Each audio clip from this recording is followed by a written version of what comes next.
Jadi kalau dalam tradisi agama itu silaturahim adalah menyambung sesuatu yang seharusnya tersambung.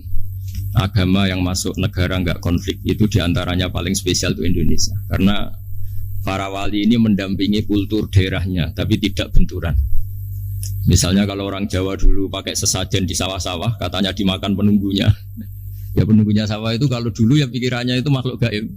Di era modern ya penunggunya itu ya kambing, ayam itu. Jadi ya memang yang makan itu akhirnya. Tapi dulu itu aneh diistilahkan dimakan penunggunya. Kalimat penunggu itu apa ya gak jelas, apa dengan tanda petik apa penunggu betul gak jelas. Wali-wali datang tidak mengkafirkan itu tapi terus dirubah jadi sedekah ke tetangga-tetangga.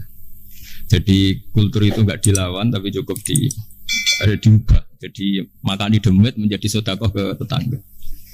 Nah, cerita kurban juga seperti itu. Dulu tokoh-tokoh Quraisy penunggu Ka'bah itu dulu sudah ndak tauhid, sudah musyrik kalau dalam bahasa agama. Itu di mana-mana termasuk kebutuhan pokok manusia itu kalau kumpul-kumpul itu makan-makan. Itu mulai dulu. Terus korbannya itu ya pasti perempuan mulai dulu. Jadi hanya bagian masak, boleh makan nanti ngenteni luwian itu, ngenteni bekas-bekasnya. Sehingga yang nyortir Abu Jahal CS itu. Jadi yang kurban harus hewannya bagus, spesial, bahkan nggak boleh dikawinkan. Hewan yang mau dikorbankan itu nggak boleh dikawinkan, nggak boleh pernah dikendarai, nggak boleh pernah dipakai bajak sawah dan sebagainya. Semuanya serba spesial. Nanti dikorbankan di Ka'bah, yang dijual Ka'bah. Nah pertanyaannya Ka'bah ini nggak pemakan daging, yang untung ya ketua-ketuanya ini, karena Ka'bah tidak doyan daging. Dan itu ya di atas namakan Allah, ini demi taqarrub ila Allah, demi itu. Sehingga mereka bilang wa qalu hadhihi an'amu wa harsun hijrul la yat'amuha illa man nasa'u bisamihim. Ini hewan korban harus spesial dan yang berhak makan hanya orang-orang spesial, yaitu para penunggu Ka'bah, para sadanatul bait. Tapi karena mereka sudah tidak benar, tidak jujur, Islam mau merubah tradisi itu.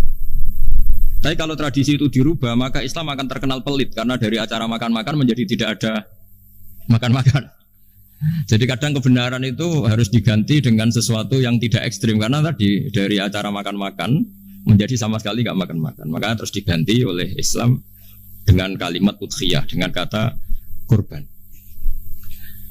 Nah, kenapa itu harus terjadi? Karena kurban itu sebetulnya syariatnya Nabi Ibrahim, di mana orang Mekah itu memang turunan Nabi Ibrahim, sehingga sisa-sisa makan-makannya masih.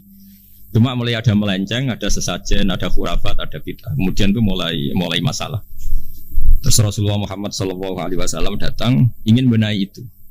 Tapi yang dibenahi adalah menghilangkan kemusyrikannya, bukan makan-makannya. Akhirnya diganti oleh udhiyah.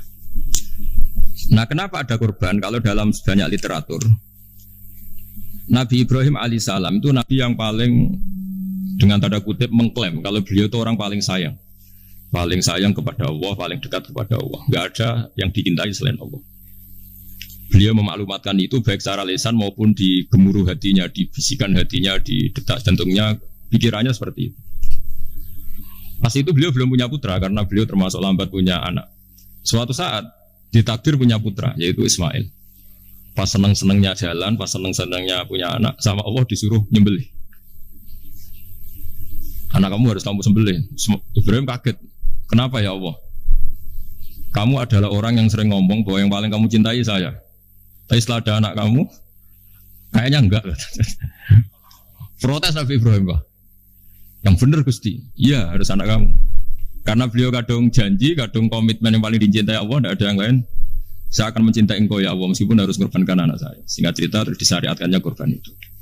Ketika Nabi Ibrahim berkomitmen melaksanakan perintah itu, Ismail juga mau nurut. Terus sama Allah diganti oleh hewan kurban yang bernama kambing. Sehingga versi cerita itu bahwa Allah akan maklumi ketika orang mencintai Allah secara serius, bersamaan dengan itu orang juga mencintai anaknya dengan proporsi masing-masing. Itu di khazanah-khazanah yang saya baca. Versi kedua, tapi ini nanti nggak perlu dipertanyakan, itu versi yang paling baik. Yang paling benar gimana? Yang tanya juga bid'ah, yang jawab juga bid'ah nanti. Karena itu wilayah yang kadung terjadi. Jadi kalau dalam ilmu hadis itu, kalau kadung terjadi, bahwa kamu unggulkan yang mana, tetap saja yang terjadi hanya satu, mau kelewat. Beda dengan istihad solusi. Karena mau terjadi ya kita uji coba. Kalau nggak cocok yang A ya cocok alternatif B, alternatif C. Kalau sudah kelewat mau gimana? Kalau salah ya salah aja kan. Versi kedua begini, semoga versi kedua ini yang benar. Kalau ini benar, keren. Nabi Ibrahim itu memaklumatkan diri. Kalau dalam bahasa Arab itu idea itu mengklaim bahwa dia adalah orang yang paling sayang terhadap makhluk Allah, semua hamba Allah. Terus beliau diterbangkan ke langit. Diterbangkan ke langit, ke alam malakut. Ya tidak usah ditanyakan, tanya terbang gimana, nanti ribet nanti itu.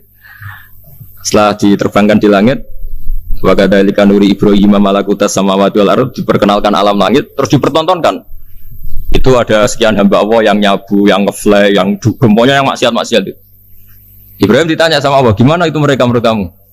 Damirhum, habisi saja Allah. Mereka makan rezekimu, hidup di bumimu, tapi mereka tidak mengindahkan engkau. Matikan saja. Sama Allah diturutin. Jalan-jalan lagi sampai 3 kali peristiwa tempat-tempat maksiat itu dihabisin sama Nabi Ibrahim. Beliau minta sama Allah supaya itu dihabisin. Singkat cerita, terus beliau diturunkan sama Allah. Setelah diturunkan, ya Allah tidak jawab, tidak apa. Allah itu punya sunnah, punya tradisi. Dengan nabinya itu tidak jawab. Suatu saat Nabi Ibrahim disuruh bunuh anaknya, disuruh nyembelih. Protes kan? Buat samrotu fuadi. Ini kekasih saya, putra saya. Kenapa engkau nyuruh membunuh? Terus kata Allah, kamu tidak ingat di malam kamu saya mi'rajkan melihat hamba-hambaku, dan itu yang bikin aku, dan saya cinta sama mereka yang bikin saya. Kamu enak saja minta dibunuh. Segera gantian saya yang minta, kamu tidak nurutin gitu. Kamu pas minta saya tidak tak pikir, langsung tak turutin. Kenapa saya yang sekarang minta kamu pikir? Tapi buah samrotu fuadi, itu buah hati saya. Dan memangnya makhluk-makhluk itu makhluk siapa? Saya yang bikin. Kamu enak saja nyuruh bunuh. Nah semenjak itu jadi kearifan kita. Makanya ada guyonan di dunia kiai itu, ada anak perempuan, kan nggak lazim ya, perempuan pakai GL Pro kalau dulu, mungkin sekarang pakai Ninja, pakai celana jin. Sopo wong luput suwo. Siapa itu perempuan kok gitu? Ini ponakane jenengan Mbah, astagfirullah, muga-muga pangeran nyepuro. Jadi langsung rubah dari maksudkan menjadi ndak karena keluarga.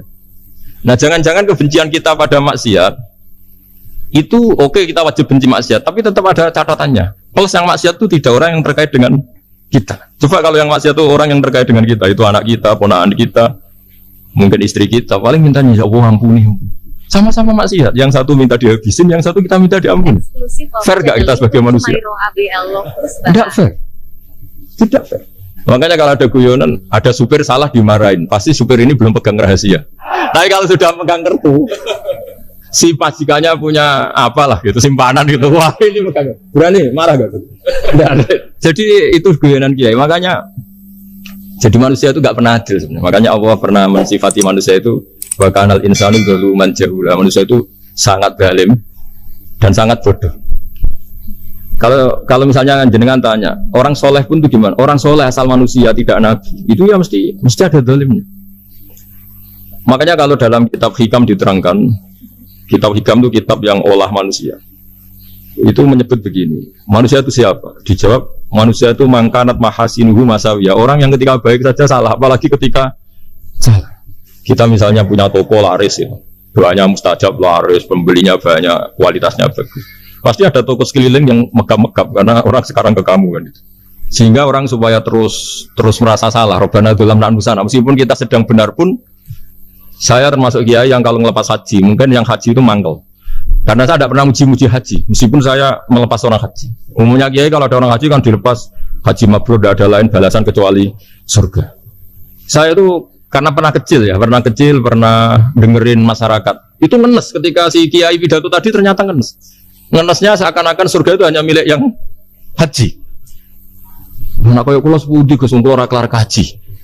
Semenjak itu setelah saya jadi kiai ya dendam juga. Akhirnya setelah saya jadi kiai kalau ngaji orang yang haji mabrur balasannya surga, orang yang fakir sabar juga surga, orang yang sering dimarahin istri juga surga. Kata pokoknya surga lah terus. Sampai yang mau haji itu, Gus, gimana kok bahas kita kok sama dengan mereka? Ya karena saya ada ulama pesanan kata gitu. Jadi artinya gini, ketika Anda muji ibadah haji, jangan kira yang ngenes tidak banyak, yang ngeluh juga banyak, karena mereka ada takdir gak mampu haji. Itu hebatnya Islam. Islam juga datang dengan solusi-solusi. Misalnya Jumatan itu hajinya orang miskin, orang yang ingat Allah mulai subuh sampai matahari terbit juga sama dengan umroh. Jadi karena tidak semua orang itu mampu haji. Jadi itu Islam. Nabi Ibrahim diperingatkan Allah bahwa Tidak seperti itu cara mengelola hambaku. Nah, Islam ini kata Allah, anit tabi' millata Ibrahim hanifa. Referensinya Islam, mentornya Islam itu Nabi Ibrahim.